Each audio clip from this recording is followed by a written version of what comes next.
Joining us now is Danielle Weston. Danielle is from Round Rock, Texas. She's a member of the school board. She got elected in November of 2020 there to the school board. She was ahead of her time running for the school board when nobody really paid any attention to it. She wanted to bring basic values back to the school system in Round Rock, Texas. She got elected to the board, and ever since then, for her and her family, it has been an absolute living hell. Danielle, thanks for joining us. Give us a little insight. You got on the school board, you ran on a platform of basic values, you've been harassed, you've been doxxed, you've been ostracized, nobody will help you by your colleagues. What happened? Well, hello, John. I've never met you, so it's a pleasure to be on your show. I am talking to you from Round Rock, Texas. Round Rock is just north of Austin. So the school district here, Round Rock ISD, is actually the largest school district in suburban school district in Central Texas with 47,000 students.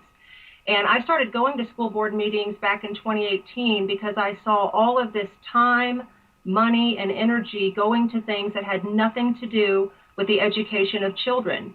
And so in 2020, I ran and I won decisively. And a little bit of background about me. I was on active duty in the Air Force for many years. So was my husband. That's where we met. We are a blended family with 5 children. We've been married for 20 years. And I decided to run for school board because I saw back then that this was very important. 60% of our homeowners here, their taxes come to the school district. This is where they send their children. And the school district is why our family moved here 11 years ago. But a lot has changed in 11 years. And we talk a lot about the importance of Texas nationally to keep it red, to preserve our values. But I will tell you that school districts are the one thing that are controlled and dominated by the left, even in red states and in red communities. And so rather than just sitting back and complaining, I decided to stand up, step forward, and run. And the reward for that, the reward for fighting to prioritize the educational needs of children, the reward for standing up for the rule of law and fighting for parental rights and open government, the reward for that has been a full-on assault on me personally and on my family. When you say a full-blown assault, Danielle, can you detail for our viewing and listening audience some of what happened to you since you've been on the school board? And it's been about what, 12 months, right? 10 months. What happened? And I'll do my best to explain it here, but I think it would be helpful for a lot of your viewers to go to my website when convenient.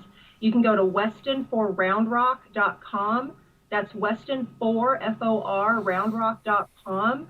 And that's also where you can help me. So it's not just me that got elected in November of 2020.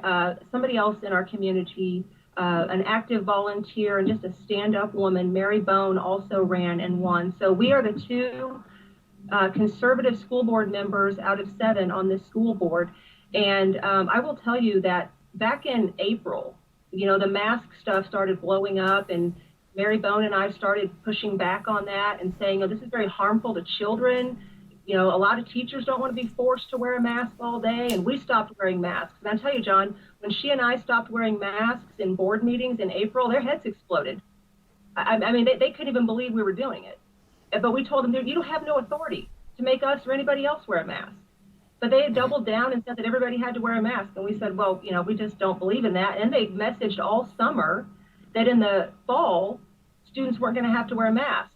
And then the day before the first day of school, they hold a board meeting and they say, no, everybody has to wear a mask on the first day of school. And Mary and I, we didn't hold our tongues. We said, this is wrong. Why would you do this? And then they held another meeting and then another meeting. They kept voting over and over to require children to wear a mask. And now we're at a point where they have no end in sight on this. They've announced that there's basically no end date.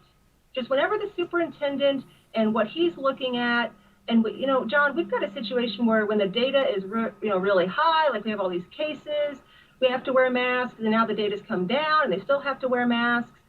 So, of course they didn't like that. And then we went through a process of hiring a new superintendent. Well, Mary and I disagreed with who they wanted to hire for the superintendent just based on his qualifications, and we explained all of this, and they were furious that we didn't get on board with the superintendent that they wanted to hire. And most recently, we had a board meeting in September in which the board president actually used school police officers to prevent parents from entering the meeting. Now, here in Texas, we have something called the Texas Open Meetings Act. This is state law. And that law says that the citizens of our community are required to have full access to our meetings. And prior to September, Governor Abbott had an executive order that allowed political entities like school boards to, under the guise of COVID protocols, waive some aspects of the Texas Open Meetings Act. But as of September 1st, all of that came to a screeching halt. And all of the provisions of the Texas Open Meetings Act... So they violated Texas law, Danielle. No, there's no question about that. How many people are on your school board in Round Rock? 7. Total number? 7. So you're outnumbered 5-2, right? So yes. you got 5 libtards and yourself and Mary, right? When did those 5 come up? When is the next election? Well, John, that's the interesting part, because I think that's what's driving a lot of the attacks on Mary and I. Recently, they're trying to censure us. We've had to hire an attorney to protect us. And in this right, I get that. But when is the next election? So the next election is in November. Yeah, 12 months from now, November of 2022, and they're all up for re-election, but Mary and I are not. We're not up until 2024, and they So like when it's all said and done, you guys are fighters. You and Mary are fighting this. You got elected for the right reasons. You actually got there as parent activists trying to help kids, and now you're finding out firsthand as part of it how now you're ostracized just like the pants were, right? So you got 5 of these people up. Is there a effort underway? Because I have action. Talk is cheap. Got to play the game. You guys did it. You got elected. Do you have an organization in place? Do you have recruitment? Are we going to recruit 5 parent advocates in Round Rock in November 2022 and crush them? And then you have a 7-0. You're 7-0 instead of being down 5-2. You're up 7-0. Do you have an organization in place right now to recruit 5 candidates, get the funding behind them, and win? And these 5 liberals on there that are masking up and violating law and doxing you guys, to get them out of there. Can you do that? Well, I believe that government belongs to those who show up. And I will tell you, John, that since they have gone after Mary and I so aggressively and publicly and financially, it impacts our children, it impacts our families. All that they have done to us, I will tell you, has brought a lot of new faces and interest from community members here to step up and get involved. And these people are now attending our board meetings.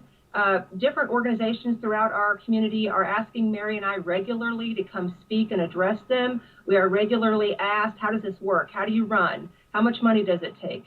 So I know that the level of interest here is very high, and a lot of people are looking at those elections. Whether the money's going to be there, I don't know. I mean, I will tell you that I think one thing that does deter people is just how vicious the vicious attacks that Mary and I are under is serving as a deterrent for other people getting. Well, but Danielle, that's what they want to do. They want to discourage people like yourself and Mary from getting involved because they don't want the hassle, right? But we can't sit on the couch anymore. You and Mary already did this. Your race, 2020 November. How much did it cost for you to win that race, Danielle? Well, back then, I think we spent about $7,000, and most of this. So so every state is different, and in the state of Texas, school board members are not paid. So you have to remember the amount of time. Here's the bottom line, Danielle. I'm running out of time. It cost you $7,000. So maybe now, because it's publicity, it's going to cost a school board candidate $15,000 or $20,000. You guys got to raise the money. You got to get the candidates. You got to get rid of these 5. You got to set the example, and you can do it quickly. Mary, Danielle, what's your website again?